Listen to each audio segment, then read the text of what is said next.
জীবনের কিছু অদ্ভুত জিনিস আর অমীমাংসিত বিশ্বাস থাকলেও দিন শেষে এই নিষ্ঠুর বাস্তবতাটাকে মেনে নিতেই হয়। কারণ বেঁচে থাকতে হলে এর কোনো বিকল্প নেই। যেদিন একটা শিশুর জন্ম হয় ঠিক সেদিনই তার নামের পাশে অবধারিতভাবে মৃত্যু শব্দটাও লিখে দেওয়া হয়। কার কারণ কোন মুহূর্তে ডাক আসবে তা কেউ জানে না। আজ হোক কিংবা কাল এই মায়ার সুন্দর পৃথিবী ছেড়ে একদিন আমাদের সবাইকে চিরতরে চলে যেতে হবে। এটাই চরম চিরন্তন সত্য। শুভ্রা মারা গেছে আজ দীর্ঘ 5 বছর। সেদিনে সেই কালবৈশাখী ঝড়ের রাতে রক্তাক্ত ব্রিজের ওপর শুভ্রার নিথর হয়ে যাওয়ার পর থেকে গুনে গুনে 5টি বছর কেটে গেছে। তবে এই 5টি বছরে বদলে গেছে অনেক কিছু। বদলে গেছে চেনা মানুষগুলো, বদলে গেছে এই ব্যস্ত শহর। শুধু ধুলোবালি মাখিয়ে পেছনে রেখে গেছে কারো সুন্দর অতীত, আর কারো বুক চিরে যাওয়া তীব্র যন্ত্রণার এক অতীত। চৌধুরী বাড়িটার অবস্থা এখন আর আগের মতো ভালো নেই। পুরো বাড়িটা জুড়ে কেমন যেন একটা নিস্তব্ধতা বিরাজ করে। সোহান চৌধুরী এখন আর নিজের পায়ে হাঁটতে পারেন না। তিনি চিরতরে হুইল চেয়ারে বন্দী হয়ে পড়েছেন।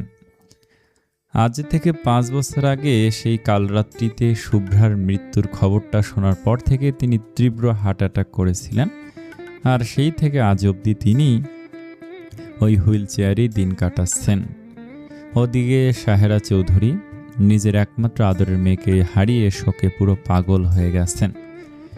শরীরে জীবন থাকলেও তিনি যেন এক জ্যান্ত লাশ। সারাদিন চুপচাপ ঘরের কোণে বসে থাকেন, কারো সাথে কোনো কথা বলেন না, মুখে এক চিলতে হাসিও ফোটে না তার। তবে এই ঘন অন্ধকারের মাঝ দিয়েও শুভ্র আর হৃদির জীবনটা নতুন এক আলোয় আলোকিত হয়েছে। তাদের দুজনের কোল আলো করে এই পৃথিবীতে এসেছে ফুটফুটে একটি কন্যা সন্তান, যার বয়স এখন 3 বছর চলছে। মেয়েটার নাম রাখা হয়েছে ইয়ানা আফরোজ শ্রেয়া। দেখতে একদম আস্ত একটা কিউটের ডিব্বা। দুধে আলতা গায়ের রং আর মায়া মায়া টানা টানা মায়াবী চোখ, সব মিলিয়ে ও যেন এক ডানা কাটা পরি। এই নিস্তব্ধ শোকাতুর চৌধুরী বাড়িতে শ্রেয়াই একমাত্র আনন্দের উৎস।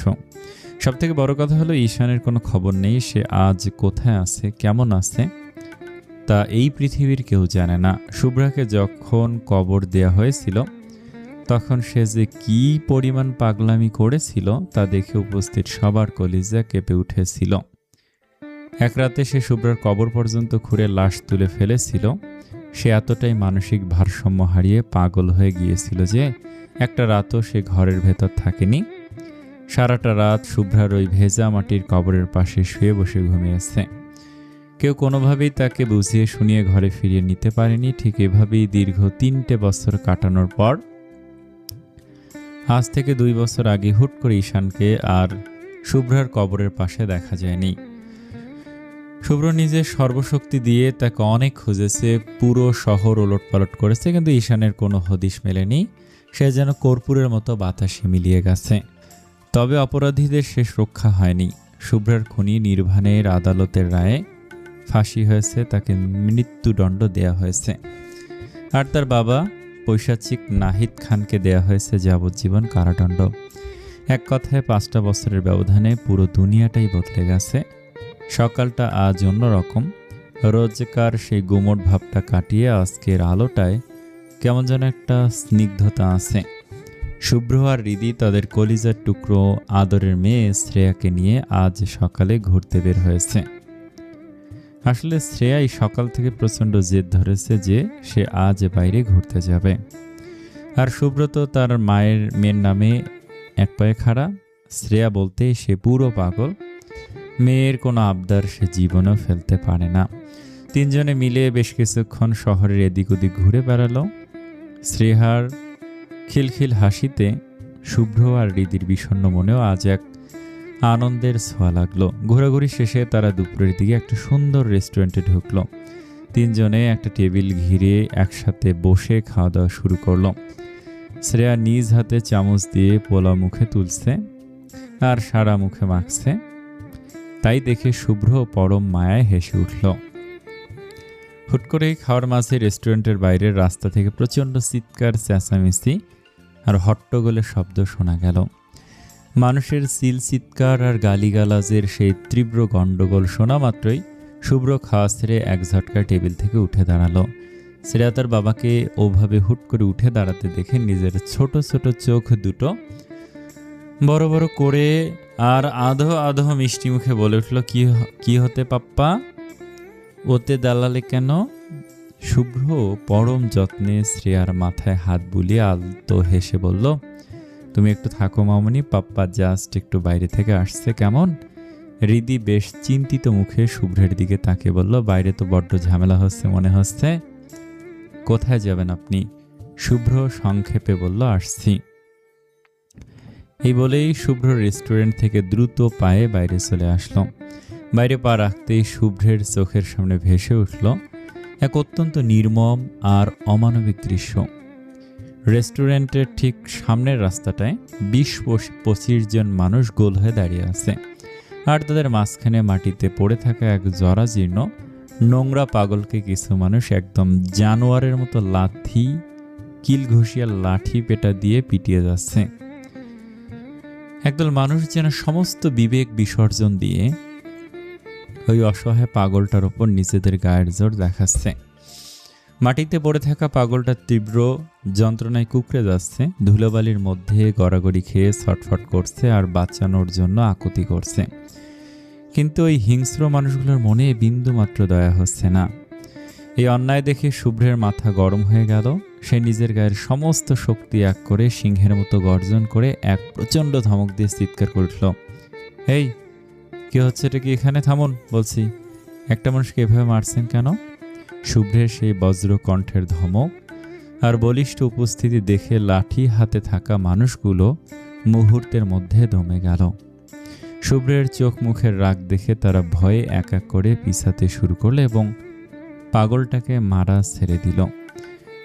চারপাশের ভিড়টা একটু হালকা হতে শুভ্র ধীর পায়ে মাটিতে পড়ে থাকা সেই ছটফট করতে থাকা পাগলটার দিকে এগিয়ে গেল।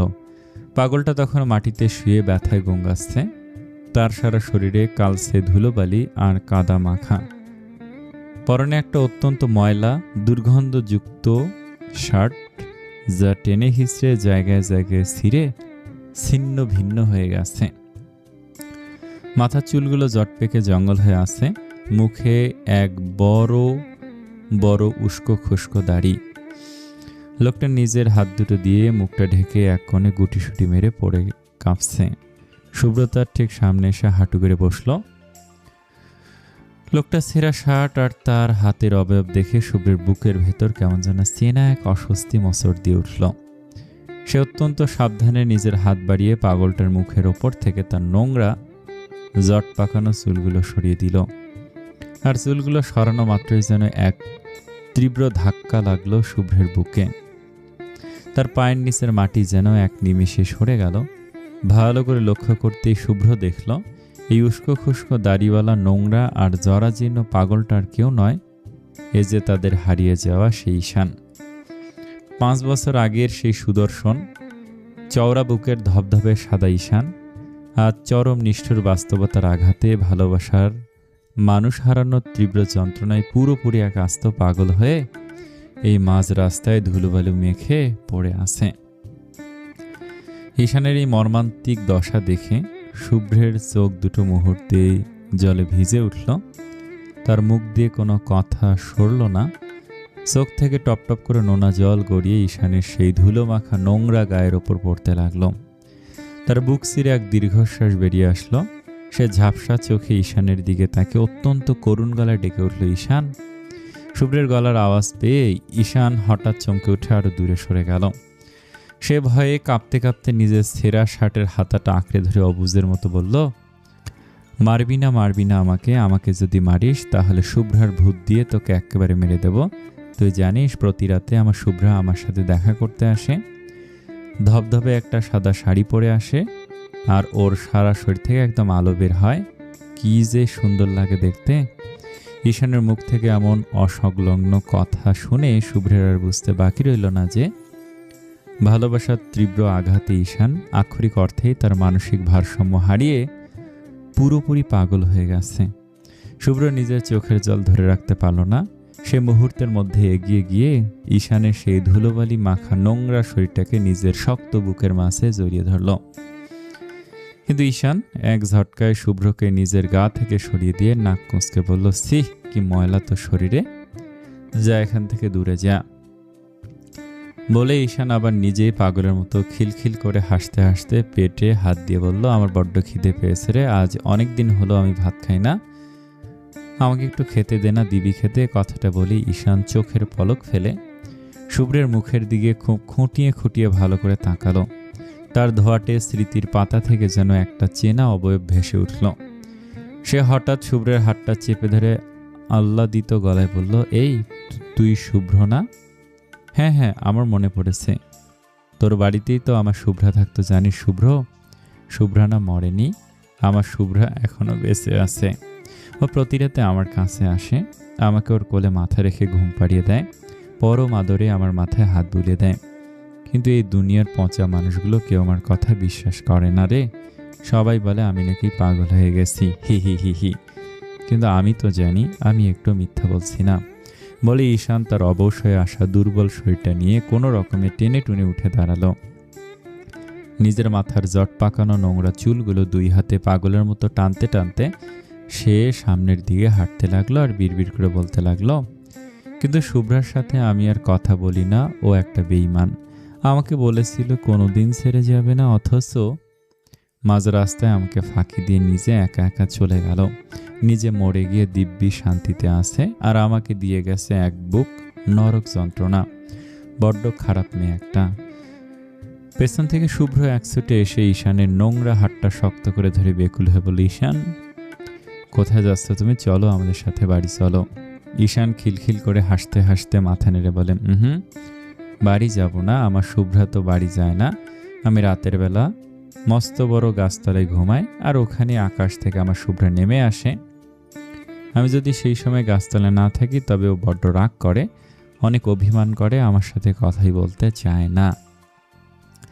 বলেই সে আবার সামনের দিকে দুপা বাড়ালো, কিন্তু পরক্ষণে হুট করে থমকে দাঁড়িয়ে পেটে হাত দিয়ে বলল, আমাকে কিছু খেতে দে না রে শুভ্র, খুব ক্ষুধা লেগেছে, আজ অনেক দিন পর পেটটা খালি লাগছে, আমাকে একটু মাংস দিয়ে ভাত খেতে দে না।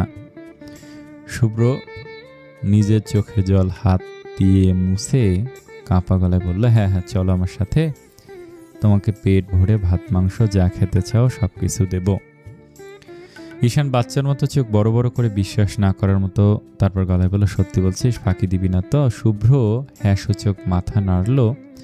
তারপর পরম মমতা ঈশানের হাত ধরে তাকে রেস্টুরেন্টের ভেতরে নিয়ে আসলো। হুট করে এই জরাজীর্ণ দুর্গন্ধযুক্ত নোংরা পাগলটাকে ভেতরে ঢুকতে দেখে আর তার মুখটা ভালো করে লক্ষ্য করে হৃদি চমকে উঠে চেয়ার ছেড়ে দাঁড়িয়ে পড়ল।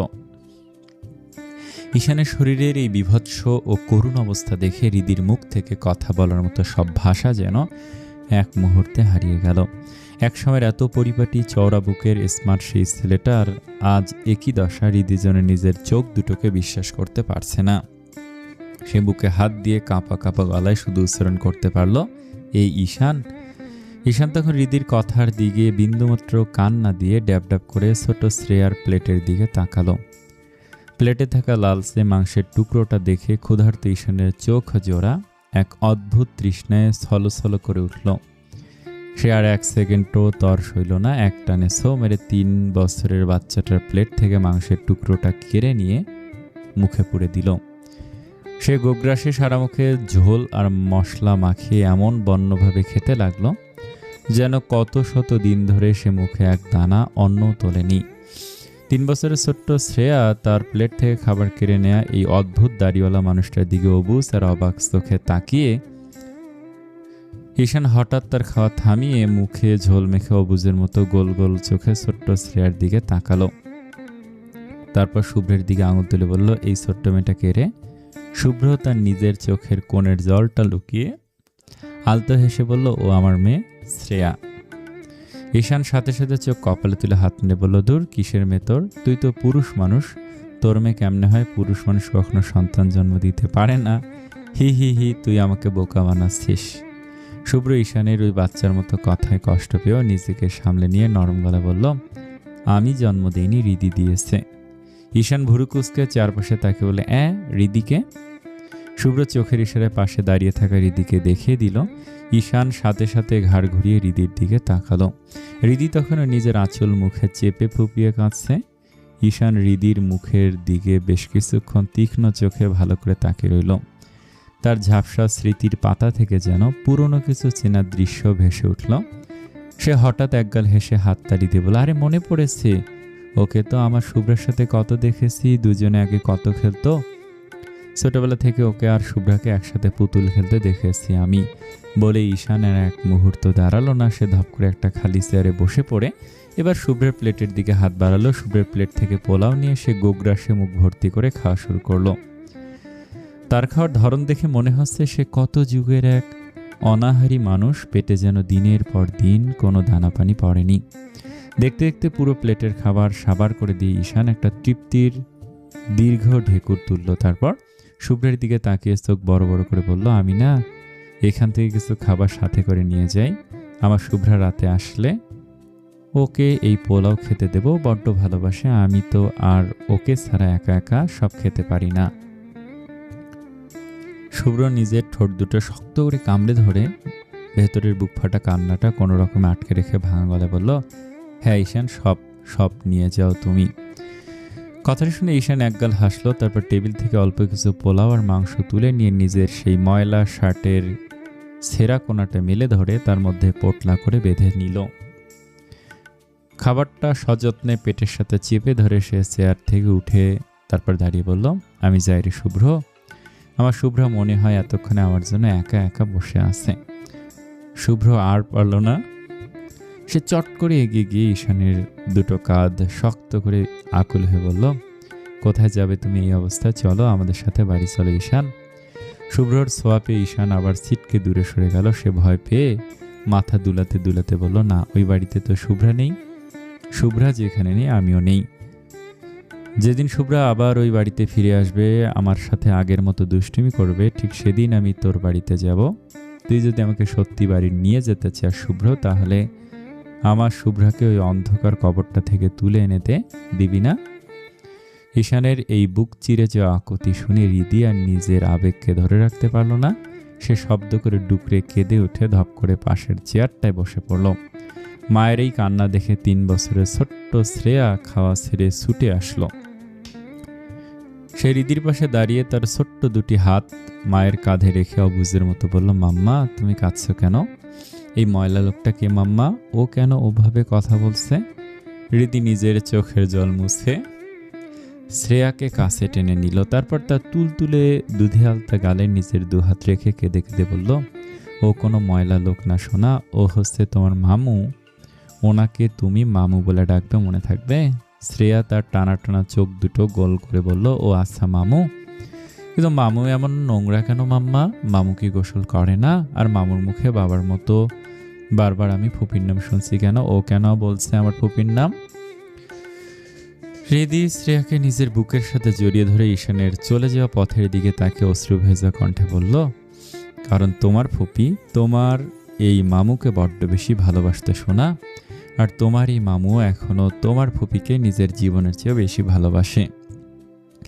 শুভ্র নিজের মনকে শক্ত পাথর বানিয়ে নিল। ঈশানের সারা শরীরে মানুষের দেয়া নির্মম মারের কালসে দাগ, শার্ট ছেঁড়া, জরাজীর্ণ অবস্থা। এই অবস্থায় ছেলেটাকে এভাবে একা ছেড়ে দিলেও সত্যি না খেয়ে পেয়ে রাস্তায় ধুকে ধুকে মরে যাবে। বোন তো চলে গেছে, কিন্তু বোনের ভালোবাসার এই মানুষটাকে সে আর এভাবে হারিয়ে যেতে দিতে পারে না। শুভ্র ধীর পায়ে এগিয়ে গিয়ে ঈশানের কাঁধ দুটো আলতো করে ধরল। তারপর চোখে চোখ রেখে এক বুক মিথ্যা আশ্বাস দিয়ে বলে, হ্যাঁ ঈশান চলো, তোমাকে আমি তোমার শুভ্রার কাছে নিয়ে যাব। শুভ্রার নাম শুনতে ঈশানের চোখের মণি দুটো চকচক করে উঠল। সে ছোট বাচ্চাদের মতো খুশিতে রাস্তায় লাফিয়ে উঠে বলল, সত্যি বলছিস? তুই আমাকে আমার শুভ্রার কাছে নিয়ে যাবি? ফাঁকি দিচ্ছিস না তো? শুভ্র নিজের চোখের জল লুকিয়ে জোর করে মুখে একটু হাসি ফুটিয়ে বলে, একদম সত্যি, তাহলে চলো আমার সাথে। ঈশান তার শার্টের কোনায় বাঁধা পোলাওয়ের পোটলাটা বুকের সাথে আরো শক্ত করে চেপে ধরে আনন্দের অতিশয্যে বলতে লাগলো, আচ্ছা আচ্ছা চল, আমি আমার শুভ্রের কাছে যাব। ও আমাকে এতদিন পর দেখে আবার আগের মতো অনেক দুষ্টুমি করবে, তাই না রে শুভ্র? শুভ্র আর কথা বাড়ালো না। সেই ঈশান, হৃদি আর শ্রেয়াকে নিয়ে রেস্টুরেন্ট থেকে বাইরে রাস্তার ধারে বের হয়ে আসলো। ঈশান খুশিতে আত্মহারা হয়ে অনবরত নিজের মনে কী সব হাবিজাবি বকেই চলেছে।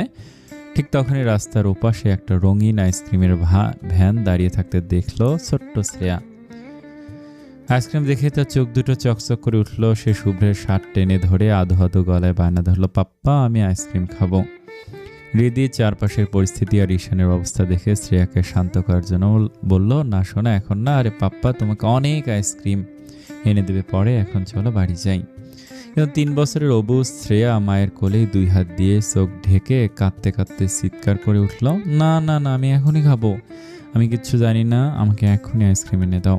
মেয়ের এই কান্না দেখে শুভ্র একটু ভাবলো, তারপর সেই ঈশানের দিকে তাকিয়ে অত্যন্ত বুদ্ধি খাটিয়ে একটা কথা বলি, ঈশান ওই দেখো শুভ্রা না আইসক্রিম খেতে চাইছে, এখন যদি ওকে আইসক্রিম না নিয়ে দিই তবে তোমার শুভ্রা বড্ড রাগ করবে, কিন্তু তুমি এক কাজ করো, এখানে একদম শান্ত হয়ে দাঁড়িয়ে থাকো, আমি রাস্তার ওপারে গিয়ে চট করে আইসক্রিম কিনে আনছি, কেমন?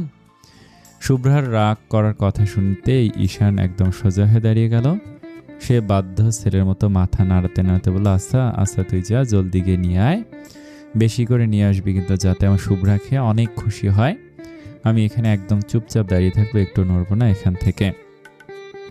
ঈশান সত্যি লক্ষ্মী ছেলের মতো হাত দুটো বুকের কাছে গুটিয়ে একদম চুপচাপ দাঁড়িয়ে রইল।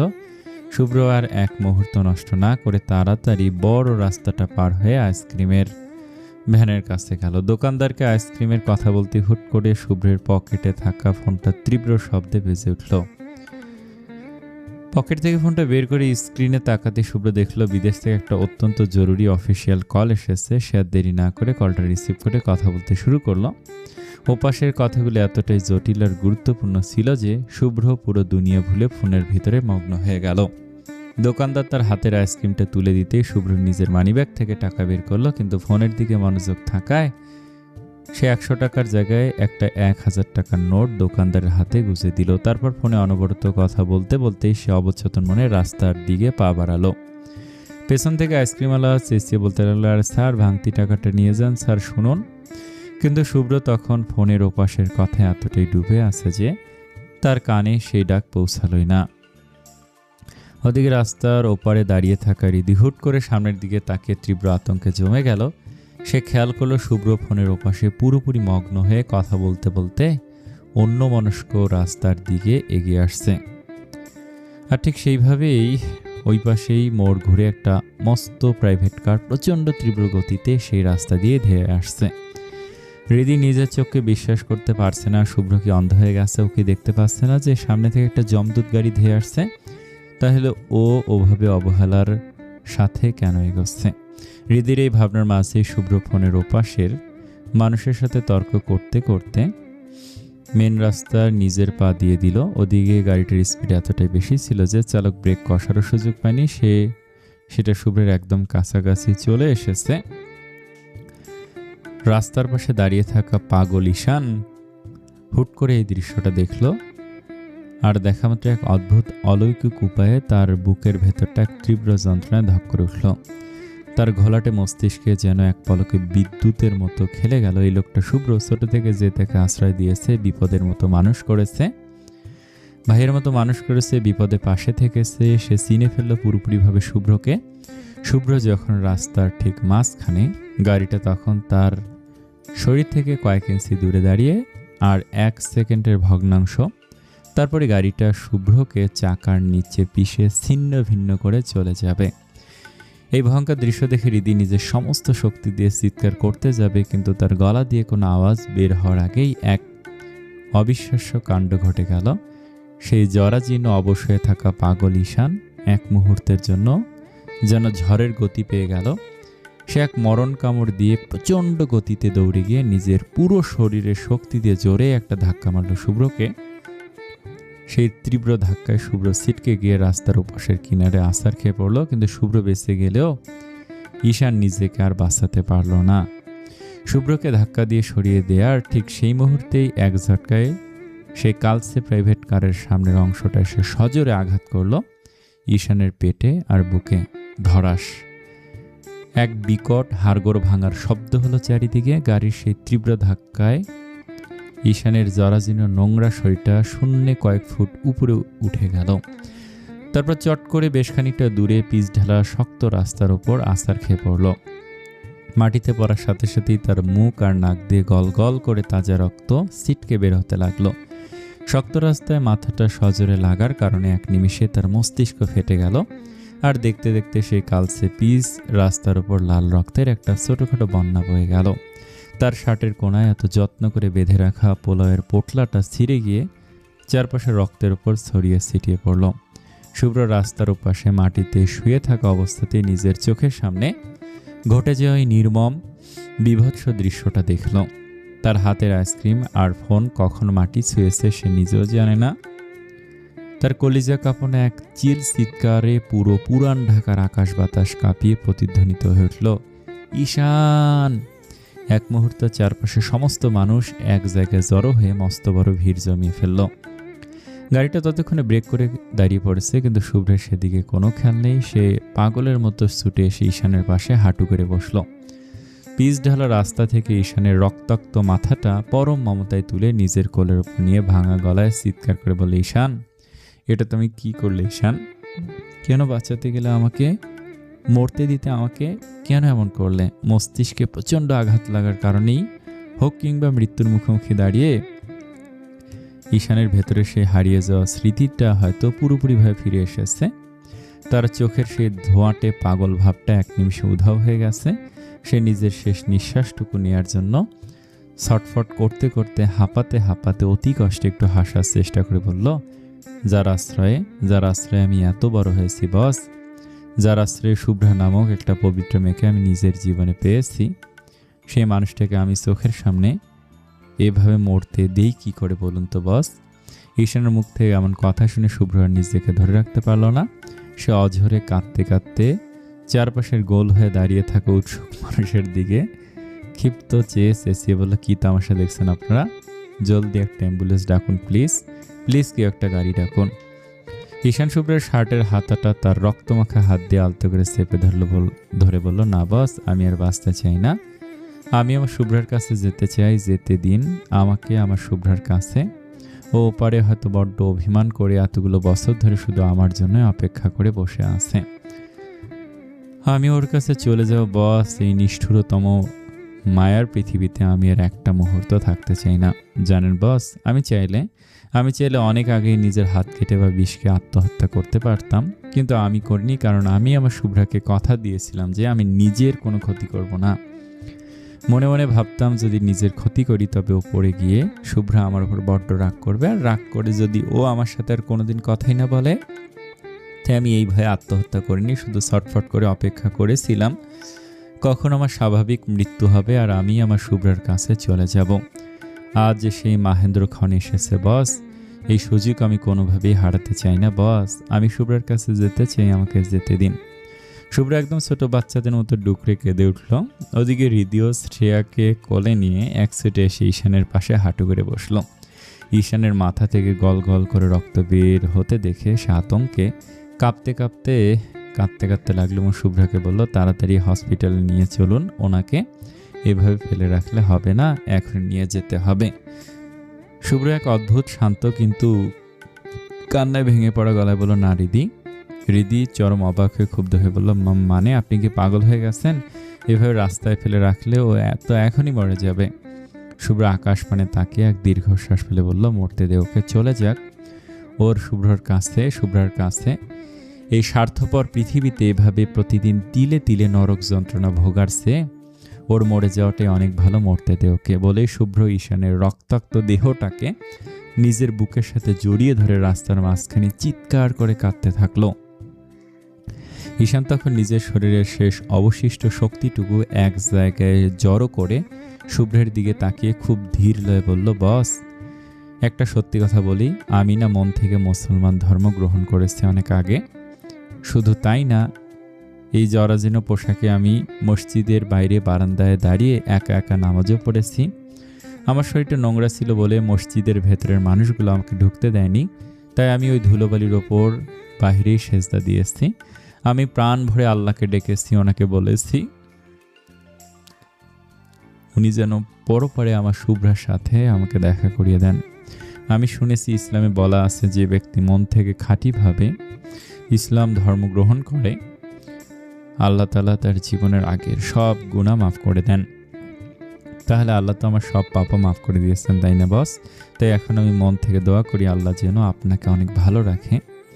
আজকে যেভাবে রাস্তা পার হওয়ার সময় ফোনে অন্যমনস্ক হয়ে আসছিলেন, এমন বেখেয়ালে কখনো হবেন না। সব দিকে খেয়াল রাখবেন, কারণ আপনার একটা সুন্দর পরিবার আছে।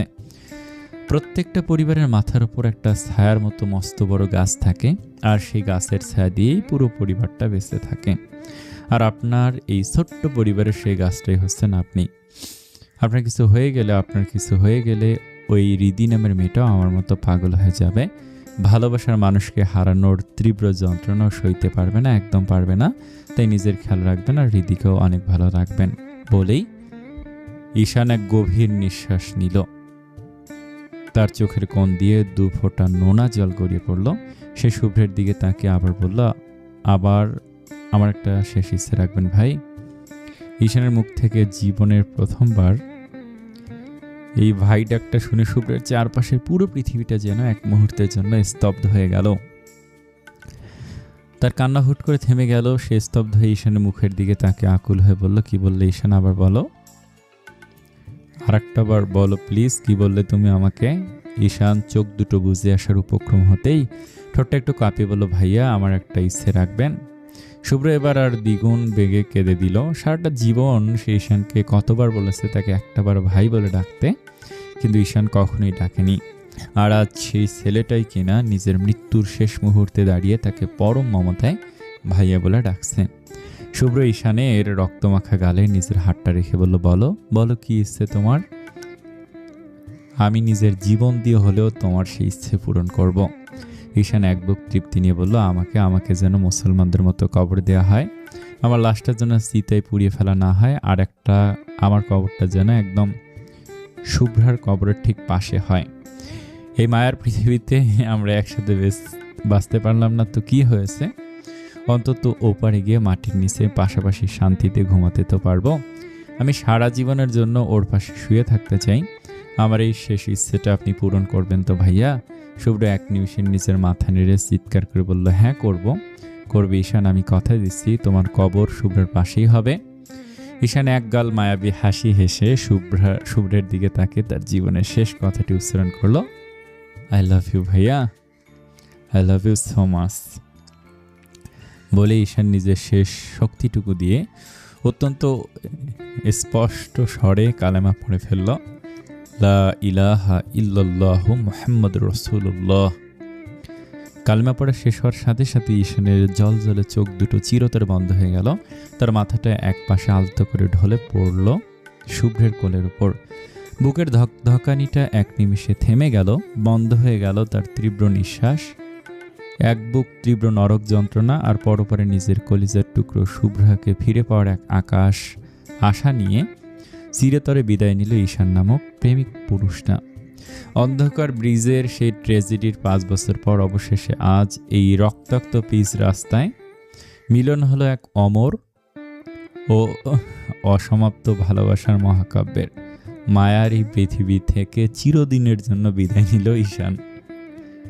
পৃথিবীর বুকে হাজারো স্মৃতি, হাজারো কান্না আর এক আকাশ নিখাত ভালোবাসা ফেলে রেখে ঈশান চলে গেল না ফেরার দেশে, যেখান থেকে শত ডাকলো আর কোনো দিন কেউ ফিরে আসে না। সব অপেক্ষার অবসান ঘটিয়ে ঈশান অবশেষে চলে গেল তার প্রিয়তমা শুভ্রার কাছে। ঈশান শুভ্রার পরপারে কি লেখা আছে তা একমাত্র মহান সৃষ্টিকর্তাই ভালো জানেন। তবু মন থেকে একটাই দোয়া, আল্লাহ যেন এই সত্যিকারের পবিত্র ভালোবাসার মানুষদের পরপারে চিরদিনের জন্য এক করে দেন, তাদের পরম শান্তিতে দেখা করিয়ে দেন। রাস্তার মাঝখানে বসে শুভ্র ঈশানের সেই রক্তাক্ত নিথর দেহটা বুকের সাথে শক্ত করে জড়িয়ে ধরে আকাশের দিকে তাকে চিৎকার করে কাঁদতে লাগলো। তার সেই বুক ফাটা কান্নায় ঢাক আর আকাশ বাতাস যেন ভারী হয়ে উঠল। পাশে বসা রিদিও নিজের মুখে হাত দিয়ে অঝরে কেঁদে চলল। সেখানে দাঁড়িয়ে থাকা শত শত উৎসুক মানুষ, যারা এতক্ষণ ভিড় জমিয়ে তামাশা দেখছিল, তারাও এই দৃশ্য দেখে আর নিজেদের চোখের পানি ধরে রাখতে পারল না। পাষাণ হৃদয়ের মানুষের চোখ থেকেও আজ অন্তত এক ফোঁটা হলেও অশ্রু ঝরে পড়ল। এক নিঃস্বার্থ প্রেমিকের আত্মত্যাগ আর করুণ বিদায় মুহূর্তের মধ্যে পুরো জনসমুদ্রকে স্তব্ধ করে দিল।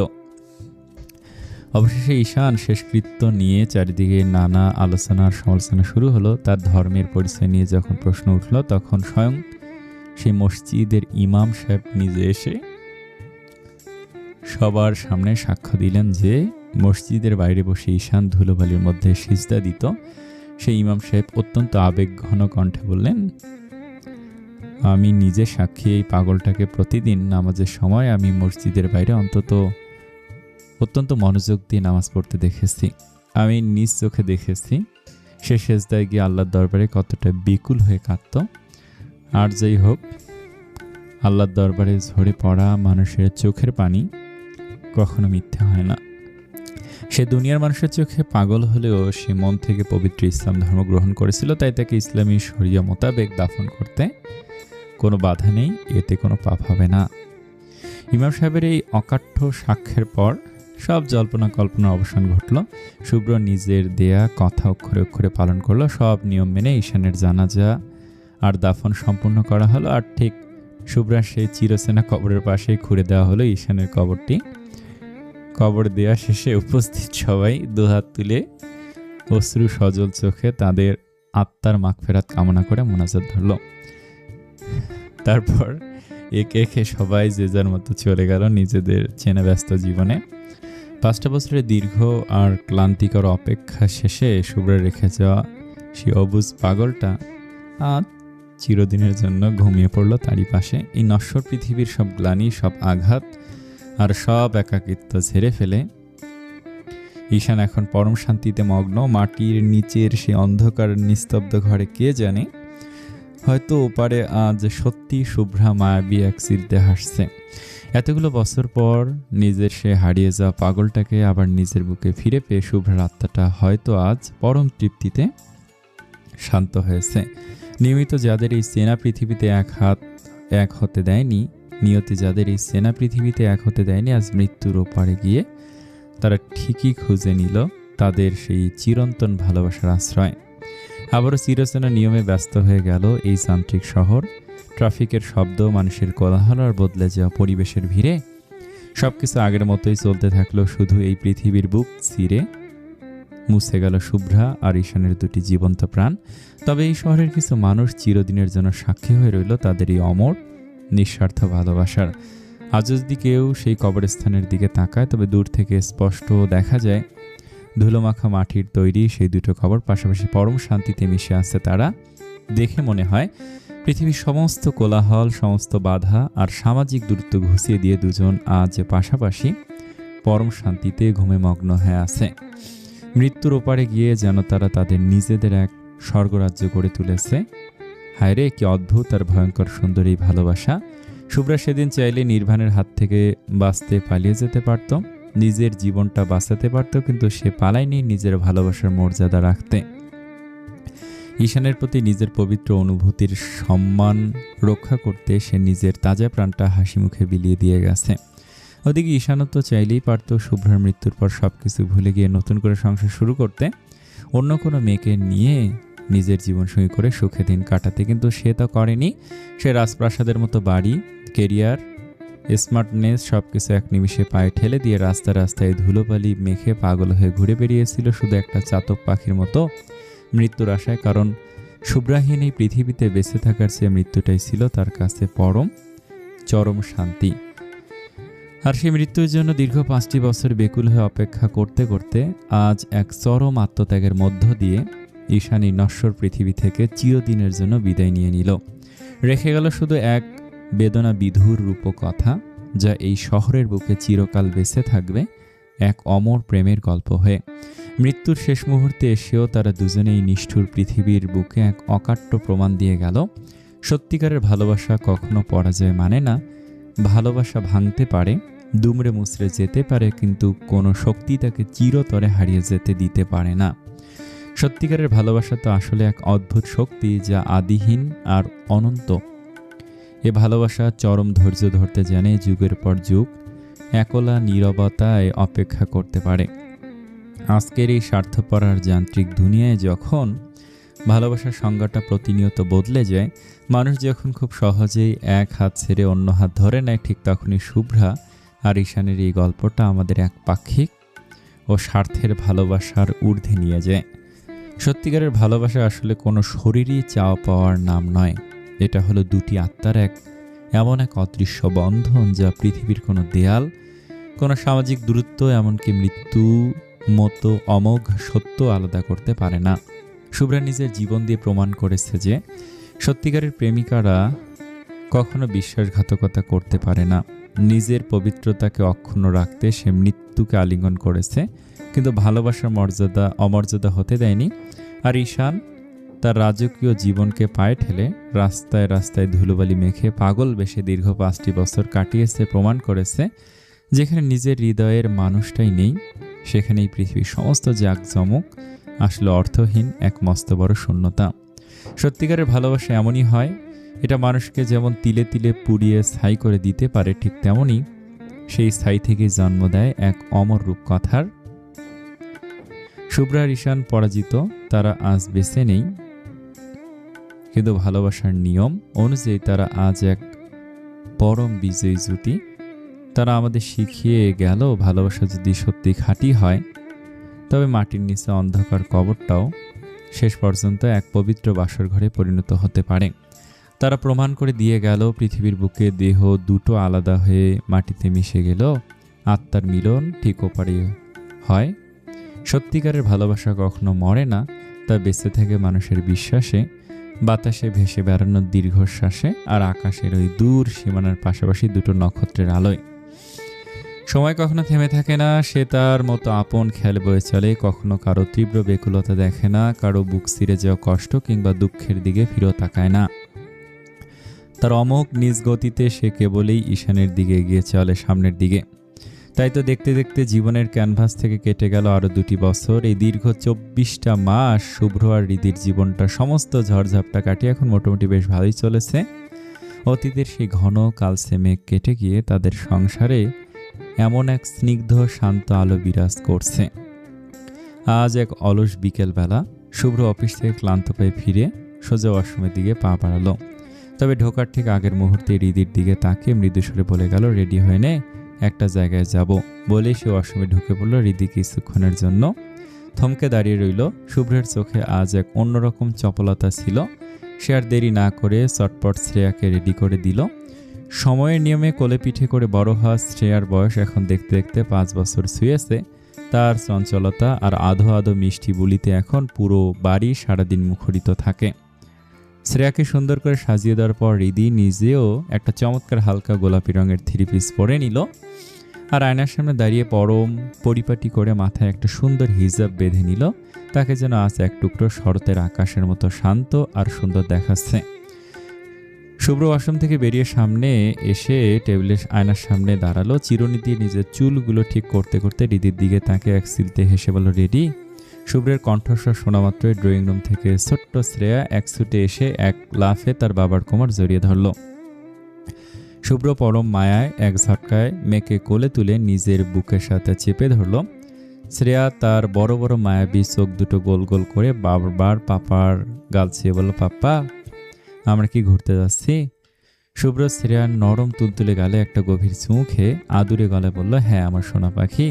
বাবার মুখে হ্যাঁ শুনে শ্রেয়া খুশিতে আত্মহারা হয়ে হাততালি দিয়ে বলে উঠল, ইয়ে কি মজা, আমরা ঘুরতে যাব, কি মজা কি মজা। মেয়ের এই অফুরান্ত আনন্দ দেখে শুভ্র হৃদির দিকে তাকে আলতো হাসলো।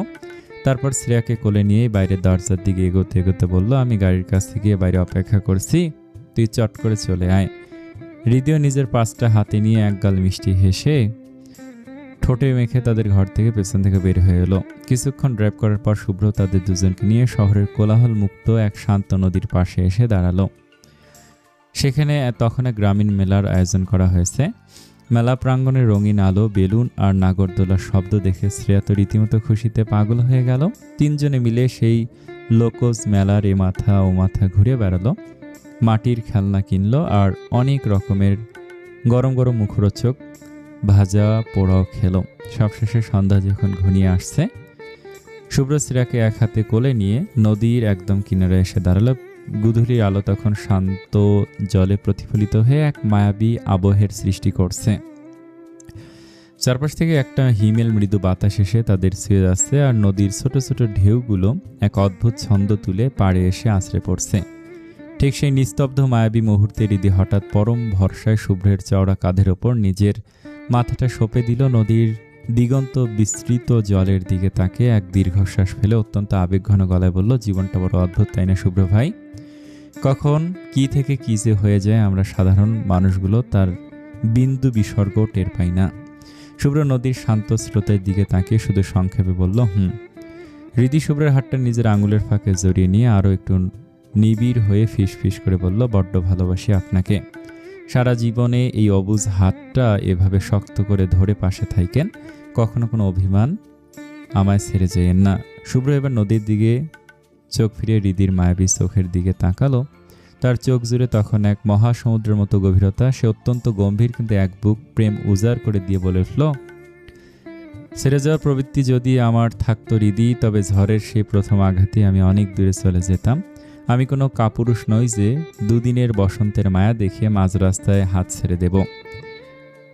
আবার আমি কোনো মহাপুরুষও নই যে তোর এই নশ্বর ভালোবাসার জন্য আমি নতুন তাজমহল গড়ে দেব।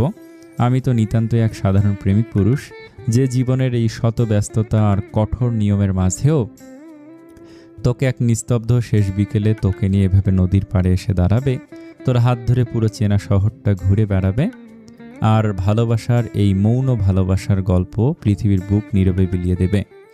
আমার এই অনুভূতির আয়ু কোনো একটা নির্দিষ্ট দিনের গণ্ডিতে বাধা নেই। আমার এই আত্মিক টান চিরকালের, অনন্তকালের। আমি শুধু তোকে ভালোবাসি টুকুই বলবো না, আমি শুধু বলবো অসম্ভব রকম ভালোবাসি তোমায়। হুট করে শুভ্রের মুখে জীবনের প্রথমবার এমন গভীর ভালোবাসা মাখা তুমি সম্বোধন শুনে হৃদি তীব্র বিষয়ে চোখ চোখ বড় বড় করে হা হয়ে গেল চোখ মুখ। সে যেন নিজের কানকে বিশ্বাস করতে পারছে না। তার পুরো শরীর জুড়ে এক অলৌকিক শিহরণ খেলে গেল। সে কাঁপতে কাঁপতে বলল, কি বললেন আপনি আমাকে? শুভ্রের ঠোঁটের কোণে এক চিলতে বাঁকা রহস্যময় হাসি ফুটিয়ে চোখের ইশারায় বলল, কি বলেছি তা কি তোমার ওই অবুঝ হৃদয়ে পৌঁছায়নি? দ্বিতীয়বার মতো এক তীব্র মধুর ধাক্কা খেল হৃদি। সে নিজের বুকের ধকধকানিটা সামলে নিয়ে আকুল গলায় বলল, আপনি আমাকে তুমি বলে ডাকছেন? শুভ্র হৃদির সেই হিজাব জড়ানো মুখখানা নিজের এক হাত দিয়ে আগলে ধরে বলল, শোনো, তুই শব্দটা হয়তো সব থেকে কাছের, সব থেকে নিবিড় অধিকারের রূপ দেখে, কিন্তু তুমি শব্দটা হলো এক পরম শ্রদ্ধা মিশ্রিত নিখাত ভালোবাসার অলঙ্কার, যাকে আমি আমার জীবনের ধ্রুবতারা বানিয়েছি। তাকে তুমি করে সম্বোধন না করলে যে আমার এই প্রেমের কাব্যটাই অপূর্ণ থেকে যাবে। আমি কখনো হয়তো অভিমানে তোমাকে তুই বলে শাসন করব, কখনো শ্রদ্ধায় আপনি বলে দূরে রাখব, আবার কখনো অনুরাগে তুমি বলে বুকের মাঝে লুকিয়ে নেব। আমার এই ক্ষুদ্র জীবনের পরতে পরতে আমার সমস্ত সত্তা জুড়ে তুমি একমাত্র ধ্রুব সত্য। শুভ্রের এই জাদুঘরী কথার বাঁধনে হৃদির চোখজোড়া মুহূর্তের মধ্যে নোনা জলে ছলছল করে উঠল। এক পরম পাওয়ার আনন্দ অশ্রু।